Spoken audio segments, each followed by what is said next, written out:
In Indonesia, you may well know the story about what the military regime has done to East Timor, but by chance, if even one of you doesn't know it, I'll tell it again, because that's really what it's going to take for the situation to change, is that story told from one person to another, from one community to another, until people simply say they're not going to take it anymore. They're not going to let the U.S. government support these kind of regimes that are responsible for some of the worst genocides in the 20th century. Indonesia, under Suharto, the military regime came to power in '65 in an incredible bloodbath. Perhaps 500,000 to 1 million people killed in Indonesia with the support of the U.S. Central Intelligence Agency because of the reporting of one crusading journalist named Kathy Kadane, who went to journalism school simply to write this article. She had met a CIA agent who had been working in Indonesia, and he talked about how the U.S. CIA made up lists of dissidents in Indonesia and gave them over to the military under Suharto as he rose to power. And the military would go out and kill these people as the U.S. CIA would strike their names off the list. And in this way, they killed between 500,000 and 1 million people from 1965 to 1967. That was how the Suharto regime rose to power. In 1975, Indonesian military regime under Suharto, the dictator, and we mustn't confuse the Indonesian people with the Indonesian military.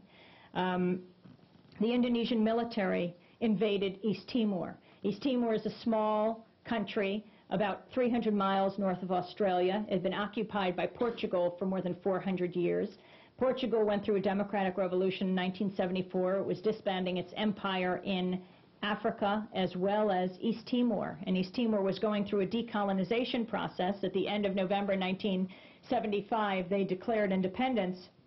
And then on December 7th, 1975, just more than a week later, Indonesia, the fourth largest country in the world, invaded East Timor.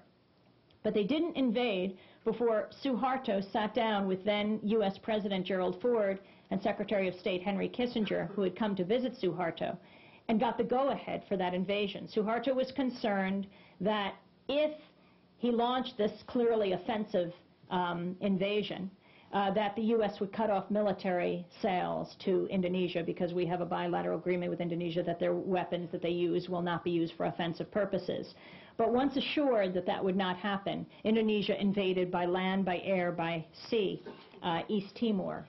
First went after the capital, Dili, and the thousands of people who live there, dragging thousands of people down to the sea and shooting them into it as their loved ones counted them off. Just before the invasion, there were 6 journalists who were covering the events leading up to the invasion as the Indonesians came over from West Timor, the military, and then ultimately had their full-scale invasion on December 7th. And there were 5 journalists in a small town called Balibo, and they lined them up against a house and they executed them. They cut off their genitals, shoved them in their mouth, and they suffocated to death as they shot them. Indonesia full well knows how serious it is when word gets out, and so they tried very hard not to let word get out about what was happening. In fact, after the invasion of December 7, 1975, they closed East Timor to the outside world for more than a decade as they killed the Timorese inside, killing more than 1/3 of the population. One of the worst genocides in the late 20th century, proportionately worse than Cambodia. You might wonder why we've heard a lot about Cambodia, but almost nothing about East Timor until recent years. And that's because the U.S. government was an official enemy of Pol Pot and Cambodia, and so the President and Secretary of State would constantly speak out against it, and the U.S. press would print what the President and Secretary of State would say. And that was good in terms of Cambodia, because Pol Pot did commit a genocide there.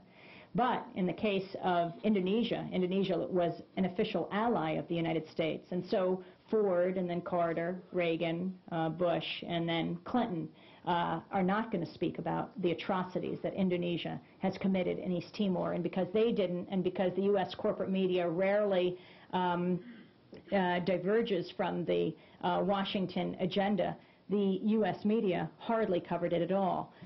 One report the day after the invasion by Walter Cronkite for 40 seconds announced that Indonesia had invaded East Timor.